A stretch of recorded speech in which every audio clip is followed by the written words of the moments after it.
السلام عليكم ورحمة الله. أهلا وسهلا بحضراتكم. كل أصحابي بيشتكوا لي إن أنا لما باجي أتكلم بتكلم بسرعة، وإن أنت تتكلم في فيديوهاتك بسرعة جدا، وأنا في الحقيقة بحب إن أنا أقول أكبر كم من المعلومات بسرعة عشان ما أكونش تقيل عليكم. لكن النهاردة وفي الفيديو ده هتكلم معاكم بهدوء شديد وبالراحة جدا، لأن هقول لكم آخر أخبار المعلم حنفي. اصبروا بس معايا شويه وهلخص لكم الحكايه في الاخر، وبنتكلم عن مباراه السوبر بين الاهلي والزمالك اللي هتكون يوم الجمعه ان شاء الله في الامارات. وايه اخبار بقى المعلم حنفي؟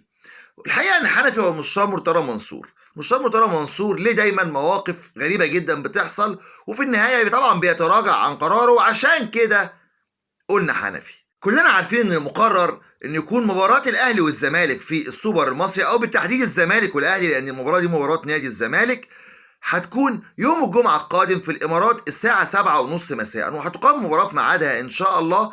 إلا إن مرتضى منصور حاجة غريبة جدا، النهاردة كان مقرر يسافر الفريق، والنهاردة الاثنين إحنا بالليل كان مقرر إن يسافر الفريق إلى الإمارات استعدادا للمباراة زيه زي النادي الأهلي. إلا إن مرتضى منصور أجل سفر الفريق، وطبعا هو قال إن هو لغى السفر لحين صدور قرار من اتحاد الكورة او من لجنه المسابقات بايقاف محمود كهربا، او بتنفيذ قرار ايقاف محمود كهربا. وطبعا ده مش هيحصل في الغالب، والزمالك هيسافر، والمعلم حنفي طبعا هيرجع في كلامه زي ما متعودين عليه.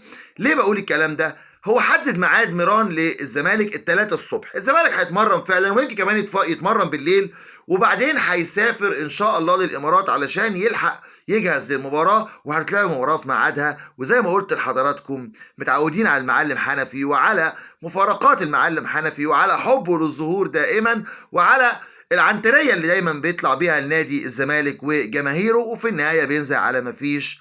وطبعا كلمه الست هي اللي هتمشي في الاخر: حنفي.